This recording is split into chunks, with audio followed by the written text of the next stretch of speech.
Hi, my name is Linda Dong. I'm a design evangelist, and I'm going to be joined shortly by Sam Iglesias, a prototyper on the Apple design team.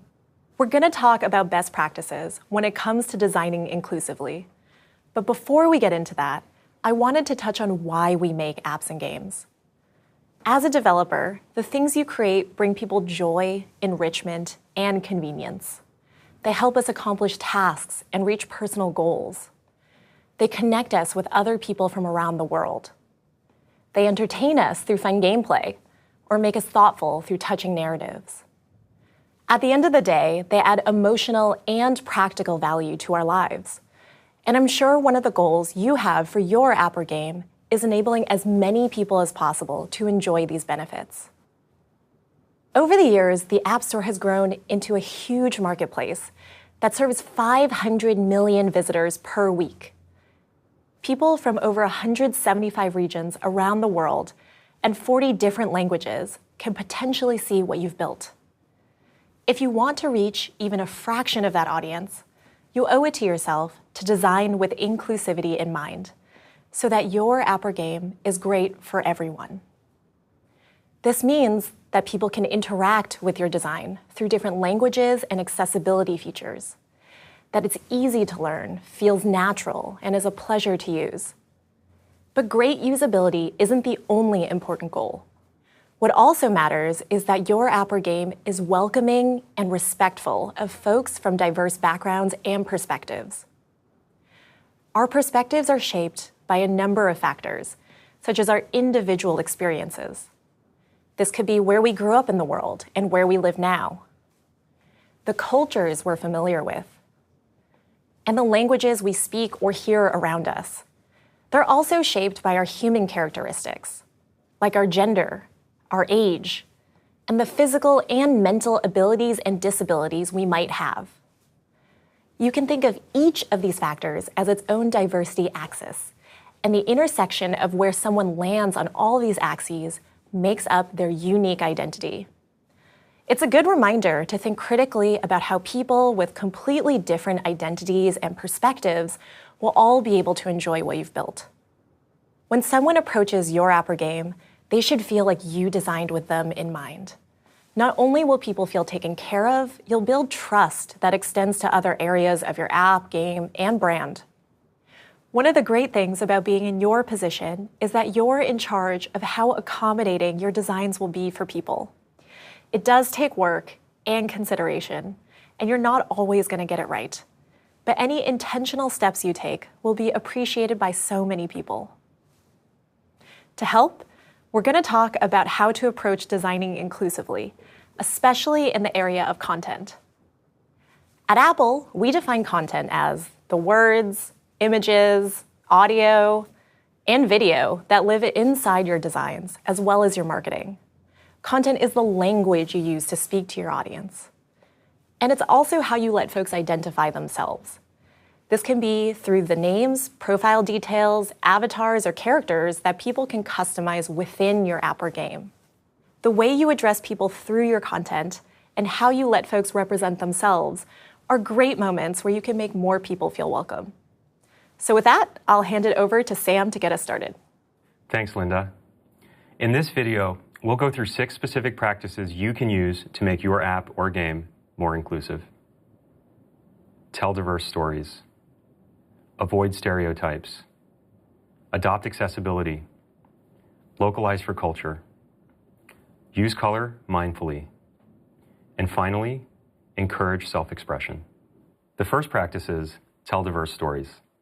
As Linda mentioned, people who might use your app or game will come from a rich and diverse set of individual backgrounds and experiences. You have an opportunity to make them feel included even before they've downloaded it.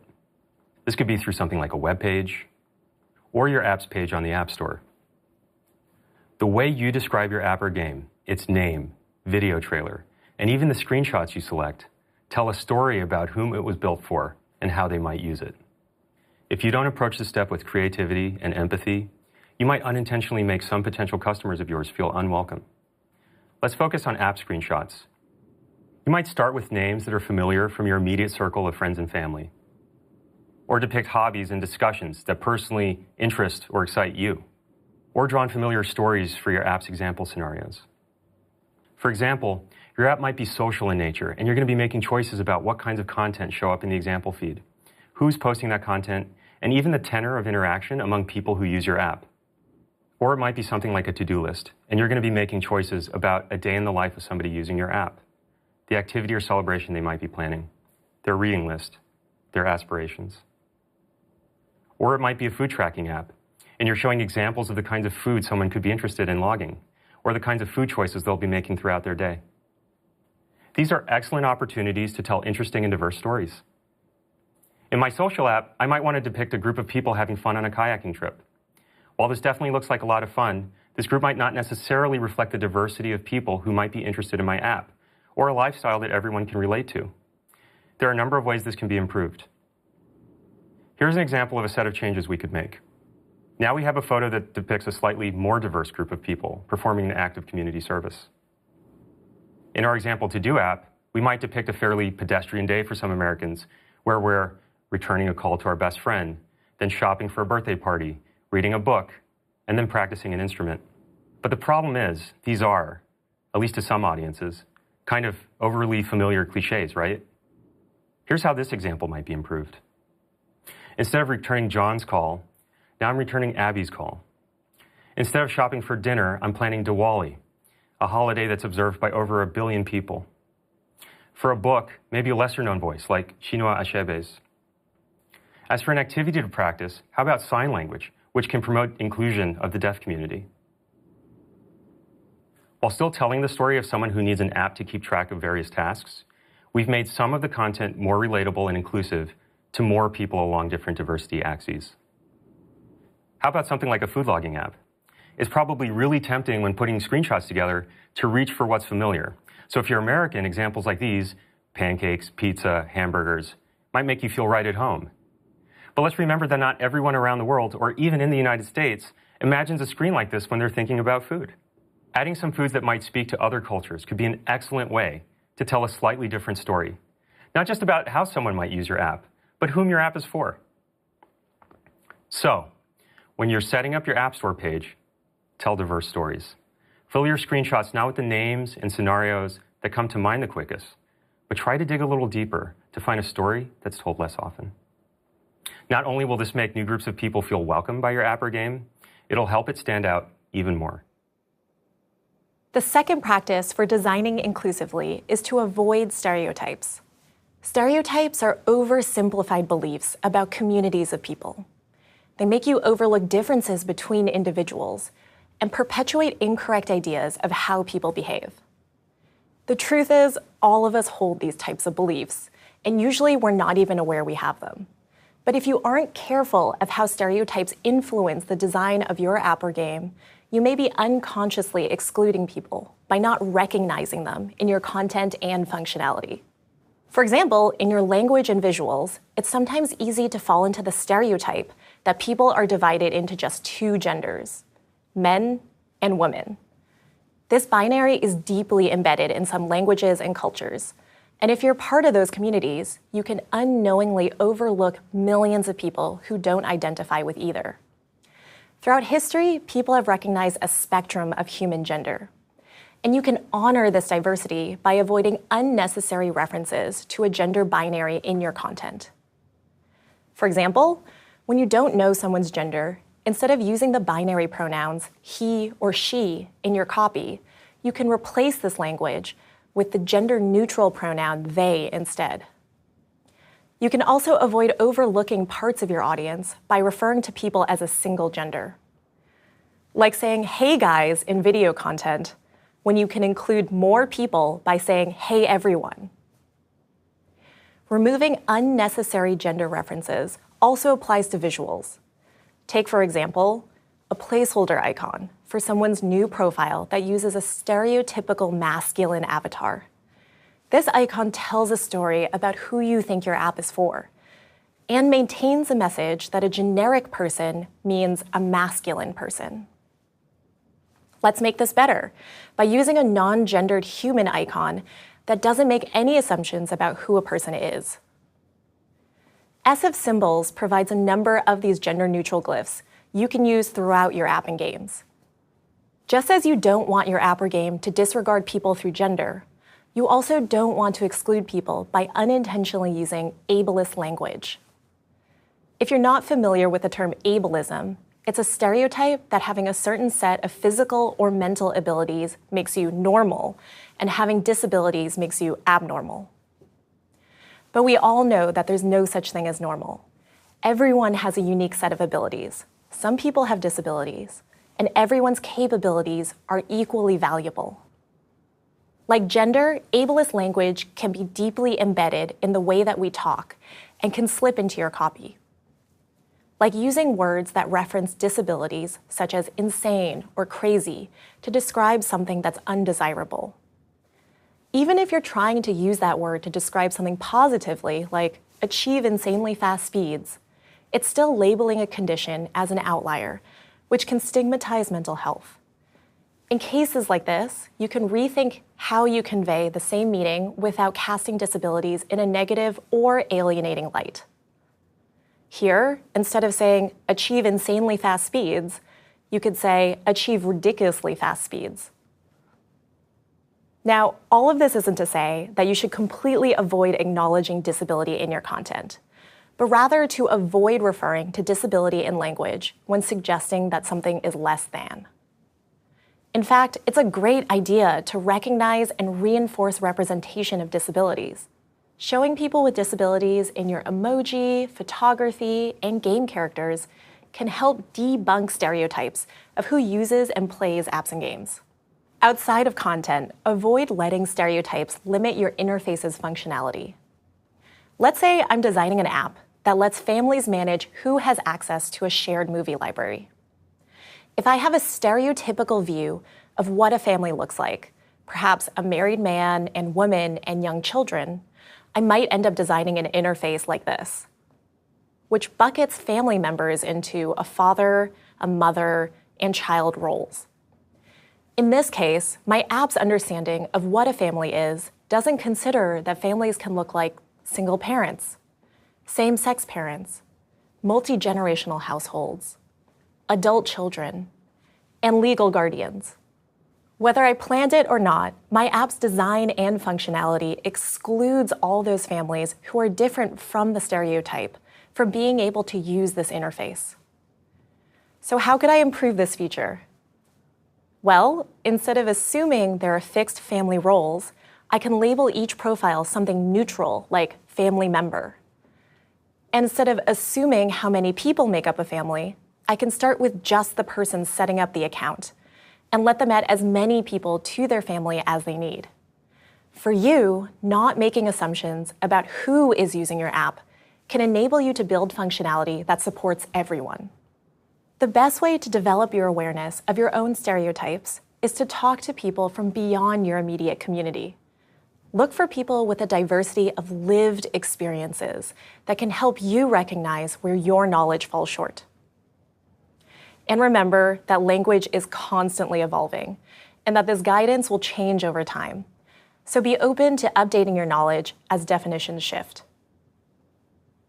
In our third practice, we'll discuss why it's important to try to adopt accessibility in your app or game. Imagine someone who is blind, has just downloaded your app, is extremely excited to try it, and is greeted with this from VoiceOver. Button. Gear shade 2. Or someone who is deaf has made it through an exciting level in your game to a cutscene, and captions aren't offered. Linda told you earlier about ableism, which stems from the idea that somebody who is disabled is abnormal and should not receive the same attention of those who are normal. If your app or game's content isn't as accessible as possible, it is not inclusive. Do not start with the assumption that someone who is disabled wouldn't want to use your app or game. Let's look at some ways you can make it benefit more people. The world is a rich tapestry of experiences and abilities. From those who are blind or have low vision, are deaf or hard of hearing, have sensitivity to motion, or physical or motor disabilities, hundreds of millions of people use at least one accessibility setting. And even if you or anybody you know doesn't use one, it's possible that at some point in your life, you might find accessibility helpful, even if temporarily. This can be something temporary like having your pupils dilated at the optometrist and needing larger text. or needing to reduce exposure to loud sounds after a concussion. Or it might be some other health circumstance. So what are some things you can do to ensure that your app is accessible? Let's have a look at a few things you can do, starting with text and type. Visual perception varies a lot. That's why it's important to make sure that your app functions properly across the range of dynamic type settings. iOS supports a wide range of text size preferences, but by using the right layout APIs in SwiftUI or UIKit, your app's layout should be able to adapt flexibly and automatically. Here's an example of how a to-do app using SwiftUI's font system adapts automatically. Try to take care that your app is intelligible across the size gamut. Look for truncated and clipped text, and maybe rethink some of your layouts if they have trouble with the larger sizes. Additionally, you want to make sure that your app consistently honors some of the settings that UIKit's or SwiftUI's text system doesn't handle for you automatically. For example, if the person using your app has bold text turned on, make sure that elements that are not text, but which still might pose legibility challenges, are thickened. These circles, for example. Here's what the app looks like with bold text turned on, but we aren't done yet. We need to go further and have some of our other interface elements respond to this new, bolder preference. That's better. Now let's talk about VoiceOver. VoiceOver is a screen reader that lets people use an interface without looking at the screen. For someone who is blind, VoiceOver is absolutely critical. But VoiceOver also benefits people who have other reasons not to look at a screen, such as someone who's riding a bus, who might be motion sick if they look at their device. By default, VoiceOver attempts to step over interface elements in a logical order and will glean information embedded in system standard controls. However, there will be cases in which VoiceOver needs more help. The first case is where a button is simply represented by a glyph. If you use a glyph from SF Symbols, VoiceOver will use the symbol's name, but even a description of the glyph might not be enough to convey the button's functionality. Gear Shade 2, button. Whether you're using SwiftUI or UIKit, take care to add a descriptor that makes more sense in your app's context. You want VoiceOver to read this button out to say something like this. Account settings, button. Or this, where the button is also reflecting some state. Remove favorite, button. The second important note is to pay attention to VoiceOver's ordering. This app features a prominent post button at the bottom of the screen, placed there so it can be easily accessed. But VoiceOver will probably start reading out interface elements on the top left. Fortunately, SwiftUI and UIKit make it easy to specify that the post button should be read out first. Make new post, button. And the top left will be read second. Profile picture. Hi there, Enrique, Venice, CA, 68 degrees. You've probably gathered by now that testing is critical. While it's never possible to have complete access to someone's lived experience, try your app or game with some of these accessibility settings turned on. You can add a number of accessibility settings like VoiceOver, increase contrast, reduce transparency, reduce motion, and the grayscale color filter into your accessibility shortcut menu and access it from Control Center. Another really handy feature is the text size toggle, which can also be added to Control Center. Try experiencing your app or game in grayscale to get a sense for how reliant you are on color and how strong your app's color contrast is. Try experiencing your app or game with no sound to get a sense for how reliant your app is on audio alone. Taking a different perspective on how your app or game might be used can actually lead to some insights and innovations that can make the experience better for everyone. One of my favorite examples is the QuickPath swipe keyboard, which was originally invented to help those who lack the manual dexterity to thumb type as quickly as everyone else. As it happens, many people love typing in this way. A solution to a challenge for one group of people ended up helping many, many more. We didn't touch on all the ways you can make your interface more accessible. But be very conscious about who can use your app or game, and try really hard to widen the circle so that even more people can enjoy your work. Our fourth practice for designing inclusively is localizing for culture. A big step in growing your app or game's reach is translating it into different languages so more people can enjoy it. Even if you're not looking to expand into other countries just yet, remember that the people who live in your country speak different and sometimes multiple languages. In fact, it's estimated that roughly half the people in the world speak more than one language. Translation is all about prepping your interface so that it can handle different word lengths and writing systems. It also involves carefully dubbing any audio and translating closed captioning in video, as well as paying attention to how you format units, such as time, phone numbers, and currency. But localization isn't just about translating words and numbers from one language to another. It's also about making your content more relevant to different cultures. And again, this matters even if you're only focused on the country you're based in, because those folks around you still come from different cultural backgrounds. One of the first things you can do to make people from other cultures feel welcome is to double check whether you're using phrases that only make sense to certain people. Take this phrase, 9 cows and 1 hare. If you're not familiar with Chinese expressions, you're probably wondering, what the heck does this mean? This expression is an idiom, which is a phrase that has a different meaning than its literal words.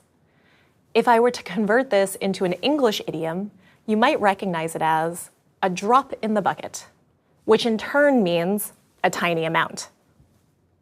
Language like idioms and slang and humor can be tricky to make inclusive. Not only do they take a lot of steps in your head to understand, people need to share the same cultural background in order to get them. And sometimes they don't have a direct translation. Imagine if your app's copy said something like, plan your vacation from A to Z. How would you translate A to Z to make sense in, say, Korean? Always try to speak with plain, direct language, avoiding metaphors and complex terms.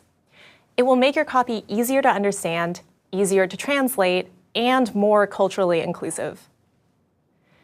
In this case, I would rephrase plan your vacation from A to Z plainly as plan your vacation from beginning to end. To dive deeper into clear language that's understandable to everyone, check out the new section on writing inclusively in the Apple Style Guide website.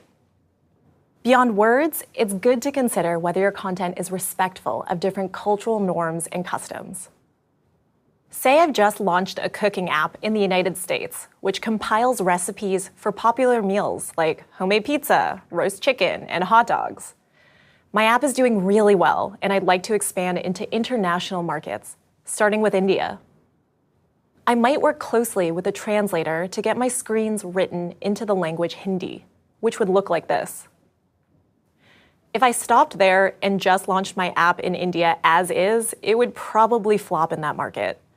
Why? Because even though people in India would be able to read all of the text in my app, my recipe content is still very catered towards a US audience. In India, a large portion of the population are vegetarian and follow Hinduism, where cows are revered, and it's very uncommon, sometimes banned, to eat them. Surfacing suggestions like beef and sausages can come off as insensitive to local cultures. Instead, I could tailor my app's content to fit with local dietary customs, researching dishes that would be more relevant and ingredients that are more widely available in India. I could also use this opportunity to recognize cultural moments, like surfacing recipes typically eaten during local festivals. Together with translation, acknowledging cultural differences gives my app a better chance of being well received in a new country. In games, respecting other cultures can come into play if you have characters and environments that are inspired by real-life people and places. An inclusive game is able to avoid creating caricatures of different cultures. Ask yourself, am I associating an enemy as someone from an already marginalized race? Or am I basing exotic alien or fantastical characters off of the physical traits and languages of real ethnicities? Even though you're crafting fictional scenarios, they can still have real impact and hurt players' perceptions of real people and cultures. So take care with how you depict others and engage in conversations with people from other cultures to learn how you can adapt your content to better serve and respect them. The fifth practice is to use color mindfully. Linda mentioned earlier that different cultures and languages have idioms that we should be mindful of when we're localizing. The same can apply to color. Colors elicit emotion, and some of those emotions can change from culture to culture. For example, in many Western countries, green can symbolize environmentalism and going green, or can, in Western countries, come to symbolize luck, money, or fortune. But in a lot of Asian cultures, red is used to connote fortune, happiness, and well-being. This is why it's considered good luck to wear red during the Lunar New Year. In many parts of the world, red can be associated with love and red roses. Or red can be associated with danger, negativity, and even violence. These associations are why, for instance, in most localizations, stocks shows green for gains and red for losses. But why, if you set your region to mainland China, gains are shown in red? As mentioned earlier, in a lot of Asian cultures, red connotes fortune more strongly than green does. There are probably opportunities to customize your colors by region to be more understandable to a specific culture. As with localizing for culture, the best way to fully understand whether your color choices are eliciting the intended emotions is to ask people who come from those backgrounds. Let's also briefly touch back on accessibility as it relates to color blindness. You might not know that color blindness affects almost 5% of the world's population. So make sure your interface elements don't solely rely on color to get their points across. Here we have two kinds of dots to indicate unread and flagged. But someone who is colorblind might not be able to easily distinguish these two kinds of dots from color alone. In such a case, we might need to instead opt to change one of the dots to a glyph. As a result, you might even end up with something that is easier to understand at a glance. Also pay attention to contrast ratios between text and backgrounds, particularly when increased contrast is activated. Not only are some people sensitive to low contrast interfaces, there are also environmental factors like bright sunlight and use of sunglasses that can also benefit from higher contrast. The default iOS palette actually contains an additional set of colors to support high contrast mode, so if your app uses system colors, you can automatically benefit from system support. If your app has its own color palette, you're going to need to calculate the luminosity ratio between backgrounds and text using tools that are available on the web or in the App Store. When increased contrast mode is turned on, aspire to a minimum of 4.5 to 1 in your interfaces. Plugging these colors in, we find that our contrast doesn't quite meet the bar of 4.5. What if we try black instead? Now we can see that we're comfortably over 4.5.